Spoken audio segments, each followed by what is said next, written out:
Hey friend, welcome to Healthy with Heather Brown. If you don't know where to start with balancing being healthy and loving the life you already have, I got you, friend. And yes, of course, we're still going to enjoy some Chick-fil-A. I'm here to come alongside you and encourage you to fall more in love with your creator, your spouse, your kids, and your own health journey. We'll talk about how to let your good things grow until they become daily habits, with the occasional dad joke and point of view from my Yankee hubby, Eric. Don't stress. Let's hop on this Hot Mess Express together. So join me, Heather Brown, as we unpack what it looks like to live a life well loved.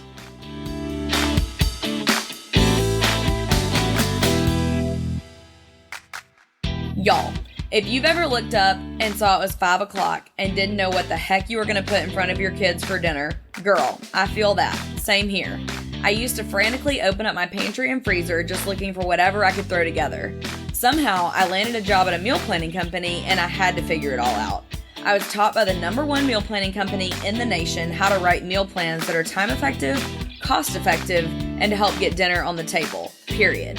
Over the years, I perfected a system that also makes it healthy.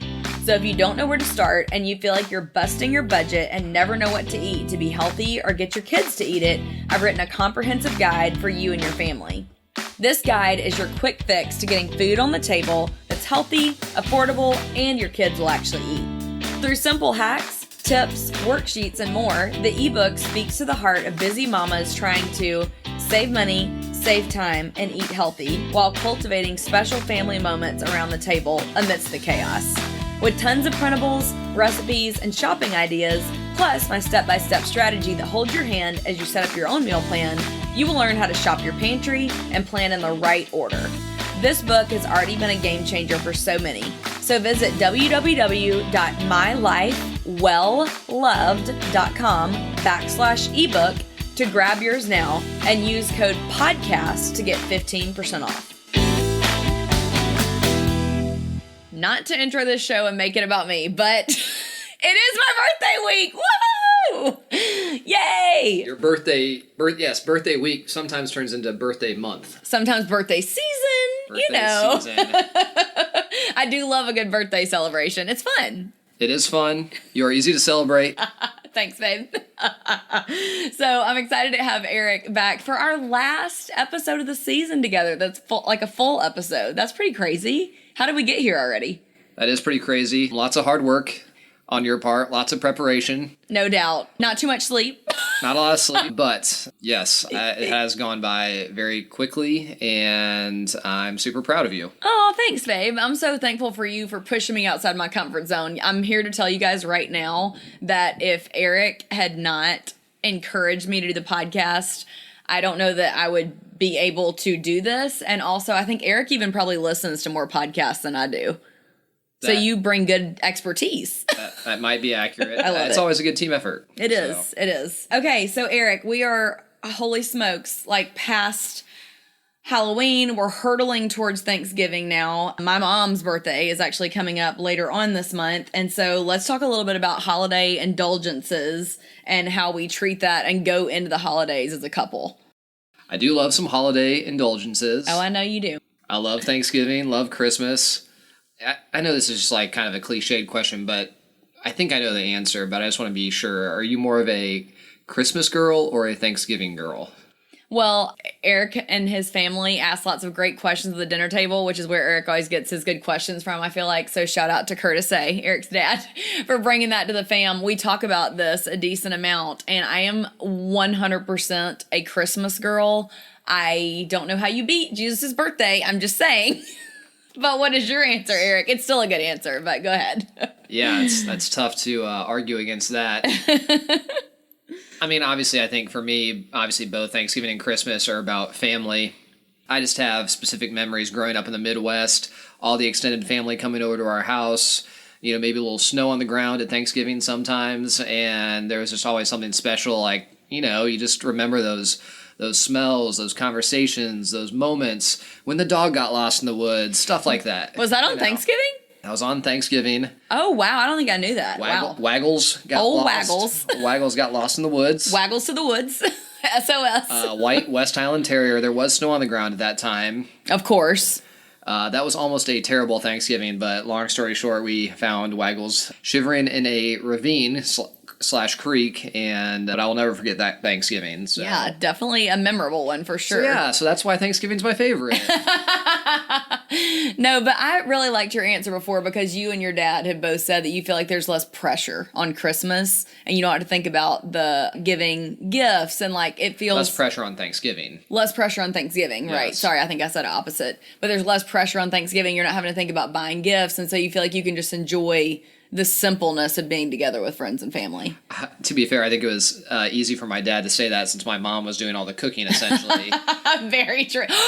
Well, and then I was going to say later on, he attempted to help out, and that created some of its own issues. It might be for like another podcast. I guess we could talk about right now, but it involved frying a turkey. Yes, please tell this story. This is like legendary Brown family humor right here. All right, so I think this was around, I want to say it was one of our first Thanksgivings together, maybe when we were first dating. So I want to say around 2010-ish, right when frying turkeys was very popular. It was the new in thing to do.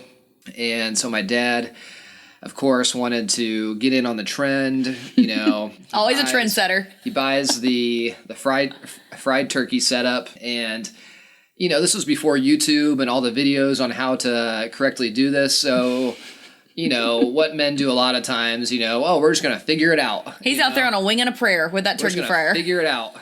Nothing like 500-degree oil to figure it out. Right. So, you know, we start Thanksgiving. He's read the instruction manual, kind of. And he's like, Eric and Kyle, my brother, can you help me with this, you know, frying this turkey? And we're like, sure, where are we going to do this, Dad?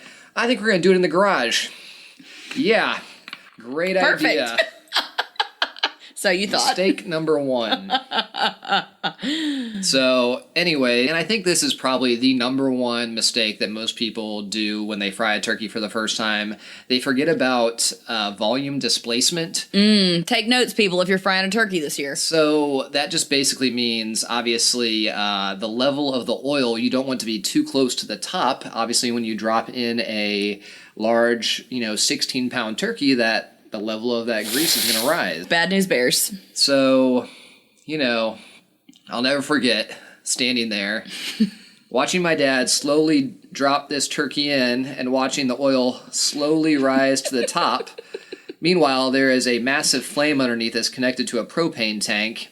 And as the first drips of boiling hot peanut oil come over the edge, start to get just flashes of flames, just little flashes of flames. And I'm pretty sure we did. My dad attempted to be kind of safe with this. He had layered the garage floor with old newspapers to, I guess, catch any grease that may be splattered. Sure. So it goes from just a few splashes to he dunks the whole thing in there. Yes. A large amount of peanut oil goes over the top, and there are what were small flames are now big flames. Large from the way that they describe them. We go into immediate panic mode, if you will. And the newspaper has caught on fire in the garage. Oh my gosh, it just goes from bad to worse. The garage doors are open, so that there is clutch. So my dad orders Kyle and I into action. I immediately grab a push broom, start push brooming the flaming newspapers out of the garage. Well, what I don't realize is the push broom, obviously with the brush, Yeah, at the bottom. Flammable brush on the bottom. Before I know it, my push broom is on fire. Pushing fire with fire. I think my brother had a regular broom that then caught fire. So basically, my dad, we get the flaming newspapers out of there. Step one. But still, he kind of panics and pours, I would say, a fair amount of this peanut oil down our garage sink. Well, also, you do not want to... Yes. Why? There was not a lot of thinking going on. Things kind of snowballed.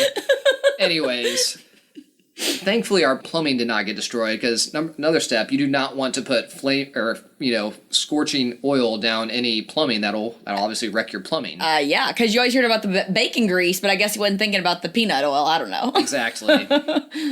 And I guess the final saving grace, and this was just the topper, we looked back after we'd cleaned up this whole mess. We had eventually fried the turkey, and there was literally nothing left of this turkey after we fried it. It was nothing but skin and bones. It was the most pathetic looking turkey you can imagine. I think thankfully my mom had another turkey in the oven. We had a bunch of extended family, and Praise that was the only one the Lord that people enjoyed.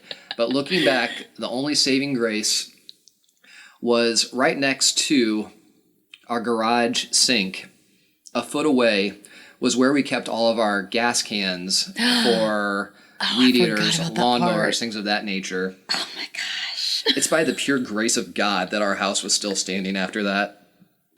And to this day, it is one of our favorite family stories, Thanksgiving stories. Learned a lot, lots of laughs.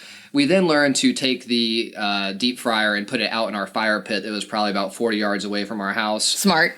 That also did not stop the fact that on my dad's 40th birthday, when he fried another turkey, the whole oil caught on fire, and there was probably about a 15-foot flame coming out of the top. But thankfully, we were in the fire pit, and disaster was averted. All was well. Wow. So we've kind of gotten off a tangent from holiday indulgences, but I guess frying a turkey could be considered a holiday indulgence. That's so true. I know. Well, and my crazy thing is, like, I can't believe that y'all even, like, tried to serve the carcass. Like, that is just so wild to me. I love it. I think I'm going to make reference to this movie later on, but if you remember the turkey from Christmas Vacation when Clark Griswold goes to cut the turkey. Oh, yes. And it immediately just self-combusts, essentially. Correct, yes. And then you just see all the people just gnawing on the skin, essentially. It was exactly like that. Oh, my gosh. So, yeah. I cannot. That's hilarious. Well, thank you for sharing your story because it is so funny. It gets me every time. So I guess I will bring us a little bit more back on track. So let's discuss holiday expectations because I feel like, much like Eric and I talk about in a lot of episodes throughout, there is just like, wow, a lot of pressure sometimes that comes with the holiday season. Eric, how do you and I kind of like deal with those expectations maybe that are placed on us by like parents or in-laws or, grandparents, whatever the case may be, because that's hard in the beginning of your marriage and you're first kind of starting to navigate that. For sure. I think it's a lot of things that newly married couples struggle with, but it's one of those things I always go back to that we talk about together, and it's trying to maintain that balance in our relationship and in our family. And sometimes staying in balance means saying no. And it's very difficult to do that when you want to please everybody, whether you're newly married or you've been married for a long time. We always have this innate nature to want to please other people. But sometimes, for the good of your family, I do think it is important to say no and to also have the conversations about what are the expectations for the holidays. And I think I give you credit because at the very beginning, we talked about, and you were the one that started this conversation about kind of balancing Christmas and Thanksgiving, where we would go and how that would work. Yes, for sure. And I will say that I think that I didn't really understand it a lot, obviously, in the beginning of our marriage when I was, 22 years old. And I do feel like, I love my mama, but she would definitely put pressure on us that she wanted us to be there for her birthday, which typically falls right around Thanksgiving, and then also at Christmas. And so you kind of have to navigate that, as newlyweds, and it's almost like the dynamics change again when you have kids. But one thing that Eric and I have kind of worked out is that we do typically now do Christmas with my family, and then we do Thanksgiving with Eric's family. And do you want to tell them where we go for Thanksgiving? What we do? Well, my family, they do live in Tampa, specifically Safety Harbor. Have a little beach place on Indian Rocks Beach, which is a great way to see them, visit them, and spend Thanksgiving together. Typically, instead of doing a turkey now, we get fresh fish and we grill that out. It's kind of a nice new tradition. It's a lot safer option for Eric's family as well. There's no stolen hot peanut oil. But that's what we typically do. Yes. I think this year, though, it might have to change things up because I have to work this Thanksgiving, but it's just a matter about communicating and being on the same page. And adjusting from there, yes. So Eric, since you mentioned, we go down to Tampa typically, and we do typically travel off and on for the holidays. What do you think that it looks like to travel and still eat well and have good boundaries for your family and your kids? Or do you throw all that out the window? Like, what's kind of our take as a couple on that? Because I know a lot of our listeners probably travel for the holidays as well. Well, I think for our situation, both you and I are pretty conscious about what we do eat. We do prioritize our overall health. And that when we do go on a holiday or a vacation, I think it's a little bit easier for us. And I actually encourage people to have that extra treats, and enjoy your life, Absolutely. And I when we were talking about this question earlier, I think specifically we talked about vacations or holidays. And I think one of the questions that I had for you, because I kind of, and I'm going to talk about a little bit about all-inclusives, because I kind of have a mixed feelings about all-inclusives, because I do think sometimes it is more difficult to stay in balance. But just in general, would you say that an all-inclusive is more preferable to you, or would you say more of an independent plan trip is more preferable for you? I definitely think that there's obviously pros and cons to both. Eric and I went to Cabo with some couple friends back this summer, and we did do an all-inclusive. And I think that, and this sounds like, this is such a, like, I sound so spoiled saying this, but I really love doing both. Like, I think it's amazing if you can go with your family, to Florida or what have you. But I do love an all-inclusive for a big trip or a big vacation. Like, if you and I are going for our anniversary and maybe it's a once in a 3 or 5 year type span trip, I would say all-inclusive. The only reason why I really asked that question is because I think sometimes it is more difficult keeping things in balance when you do just go on all-inclusives. I don't want to spend a lot of time, but I feel like all-inclusives almost promote or encourage a little bit of overeating, overdrinking. That is true. You don't feel good when you get back from that trip. Typically not, but once again, that's one of those things where you don't have to eat all that food. You don't have to have all of those drinks. True.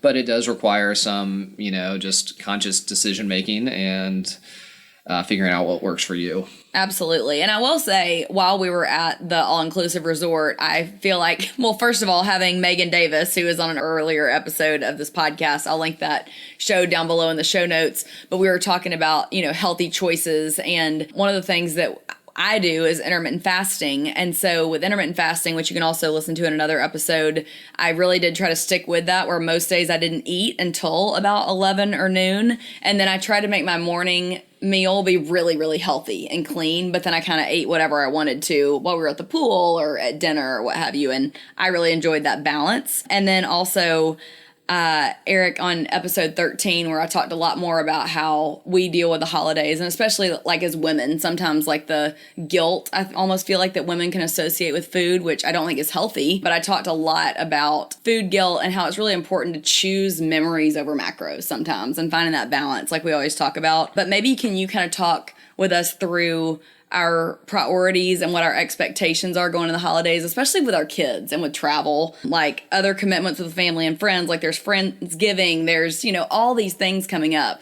And you mentioned how sometimes you don't like to do too much, like you don't want to have multiple nights where we're out. So kind of talk about some of those boundaries that we maybe like instill or expect going into the holidays. I'm glad you used the term expect as you go into the holidays, because I do feel like a lot of the tension that arises with families during the holidays is just strictly based on expectations. Usually there's one person in the relationship has different expectations than the other, and when those expectations don't meet, it's when it can cause friction very easily. So that's why it's very important to have that communication, discuss, I would say even before the holidays occur, what those expectations are. And like you mentioned, I just feel like if you don't have those constant conversations, the expectations, I just feel like they continue to grow more and more and more. The responsibilities continue to grow more and more and more. And it's almost a little bit of a vicious cycle. And so that's why it's just, I think nowadays in the culture, we all kind of grow up with this idea of wanting to have the, the perfect Thanksgiving or the perfect Christmas. Instagram worthy, not a care in the world. We have to check this box, do this, do that. And kind of like I said before, going back to Christmas Vacation, but it's kind of similar to that. Clark Griswold, he had this expectation of getting all of his family together under one roof for this perfect holidays, perfect Thanksgiving, perfect Christmas. And then the expectations weren't met, and it created one of the best movies of all time. So, that's right. But that is just a slight microcosm of the environment that we are in today, and that I feel like a lot of families struggle with is these expectations, trying to meet them. And I think it's really important just to give each other grace throughout the holiday season and realize that you do not have to check all of these boxes to realize how important it is just to be content and consciously make that effort to slow down and really prioritize the things that are important to you. Maybe that is getting together with friends and having parties, or it very well could be just having that time together as a family and creating those traditions, and just in, trying to slow down when everything else is trying to go so fast. Yes, you're so right. And I feel like one of the things that I talked a lot about in that previous episode was the Busy Mom's Holiday Planner. And that is a lot of the reason why I created that planner, because I want people to name and think through first what are their priorities for that season, and then be able to communicate those expectations to their spouse. So for instance, Eric has made it clear to me now, because we talk about our expectations, that he doesn't really love for us to have commitments that get us outside of our house. I would say more than like 2 to 3 times a week. If I'm pushing him 4 or 5 nights in a row, he's like, what you doing there? Yeah, three is pushing it. Yeah. So for me, if I know that I have all these like fun traditions in mind that I want to do for Thanksgiving or host Friendsgiving, or Eric and I actually really enjoy over the holidays, typically it's close to my birthday or Thanksgiving, hosting a wine and cheese party. But if there's all these things that are important to us that we want to fit into our calendars and make work, I have to almost like pre-plan more than I normally would to respect his wishes and for both of us to be on the same page to fit all these things in over only, 4 to 6 weeks that you have for the holidays? Yeah, and it goes by so fast. Yes. And things can definitely spiral quickly. And sometimes you will get out of balance, obviously, during the holidays, but it's a matter of communicating and being like, hey, I just think we've kind of added a few too many things. Let's try and reel it back in a little bit and find that balance. Yes. And I think even you saying that, it reminds me that, Q4 for most people in my industry in the content creation space, and anybody in advertising and marketing knows this, it is always the busiest portion of your year. I mean, easily work 50, 60 hours a week sometimes during that time. And it's also the busiest and most fun time of the year, period. So can you talk just a little bit, babe, about maybe some of the struggles that we go through as a couple during that Q4 with balancing work and life and traditions? And then I kind of want to brag on you a little bit in that after you talk about it. Brag away. I think I would just say to that, we've been through a couple Q4s and the holidays coinciding together. And it's one of those things where, as the years go by and, you get more into routine, you understand what to expect. And what I try to do is, it's just the small things. We talk about the small things a lot as well, too. I think we've hit on these things a lot before, but balance, expectations, and how important the small things are. So it can be something as simple as, doing that extra load of laundry, seeing that dish in the sink, putting it away, picking up that kid's toy, asking, I think a lot of these things, they seem like they can be expected. It can be running that errand for the grocery store. It's that just going out of your way to help out, understanding that, this is a really busy time for you, just as you understand, I have busy times as well too, where maybe I'm on call a couple times a week. And yeah, it's something that I want to do because, I want to help you out. And I know it's the exact same way. We always talk about, I always want what's best for you and you always want what's best for me. And if we have that same goal in mind, then things tend to work out. So as we've gone through more Q4s, it has become easier, but sometimes you have to go through growing pains, and the expectations get reset, recalibrated, if you will, and you learn. Absolutely. And I am going to brag on Eric a little bit because I do feel like in general, we, maybe in the beginning or earlier in our marriage or in the beginning of becoming parents, you're transitioning to, changing through busy seasons of life. And Eric always goes above and beyond so that I trust that if I have to go out to a work event or something one night, I'm going to come home and he's going to have fed the kids and put them to bed, which is just amazing. Like, he does that without me asking him to. He just assumes that he's taking that on that night. But then I always want to notice that and thank him for that. And then say like, hey, do you need to go have a guys' night the following week? Or, hey, can I put the kids to bed tomorrow night since you did it for me last night? But I even think just really going above and beyond to make sure that each other are refilling their own cup. Like, I feel like for Eric, when he only is working and he's like, nose to the grind, or maybe they're short staffed for some reason and he's working extra hours, picking up extra things, sometimes working on call overnight. I want to make sure that I'm saying, hey, are you getting out to the golf course? Like, you probably need to schedule something out with your friends to, replenish and come back and feel more like you and not just work, Eric, Yeah, for sure. I do want to be very careful because, and this is a little bit of a tangent, sometimes we talk about what we refer to as marriage capital, if you will, in that, you'll ask me if, I want to do these things and vice versa, but it's not because you feel like you owe it to me. It's because, it's not, I'm doing this so that I can get this, and I think it's very easy to fall into that trap. That's true. I'm glad you brought that up. Yeah, good thought. And we are all selfish, I think, by nature, but it's very key not to, go back and forth with this marriage capital. I do this because I expect that, and that's a very slippery slope. I know when you ask me that, or I do those things for you, it's because, we just want to help, and it helps keep our marriage going. It helps keep our family going. It helps keep the kids happy.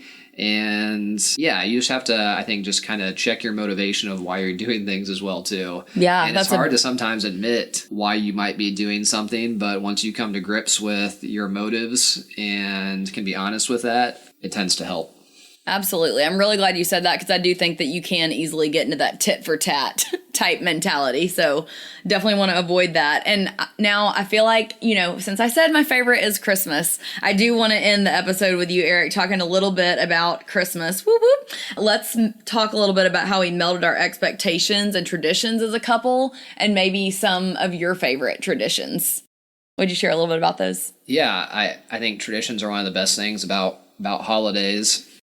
And as we've been married for 14 years now, those traditions have continued to change, and we get new traditions and share some of the old traditions. One of my favorite, and this isn't probably the most sentimental one, but this one that I think of, I always love to make different cocktails for the holidays and Christmas and things of that nature. So usually I'll do 2 different cocktails for the holiday season. I love having people over. And hang on, time out. I have to tell y'all, Eric's cranberry Moscow Mule is unbelievable. It is so good. So I'm going to link the recipe down in the show notes, babe. They need that recipe for Christmas season. Sorry, you can go ahead you're now. Right. It is great. And the sugar rim makes it look like snow on top. Oh, it's so perfect. Pretty. But I do love having people come over. I do love serving those drinks to people, talking, just kind of getting caught up with friends in the neighborhood. That's always a great tradition. You mentioned the wine and cheese party that we typically do around your birthday. We have a bunch of friends over. Real short, people bring 2 bottles of wine and they have one be judged. We have different stations throughout our house, and the wines are covered up. People have scorecards where they get to rank the wines and describe the wines and guess what kind of wines they may be. And we have all kinds of fun prizes at the end. The wine that's highest rated, people get to bring or get to choose about 6 different wines from the wine pool of the other wines. Just a bunch of fun games, and it's always a fun party that we do, and I always look forward to it. I know you do as well, too. Oh my gosh, I love the wine and cheese party. It is truly one of my favorite nights of the entire year. It's always a blast, and you guys always freak out about it when I share it on my Instagram stories.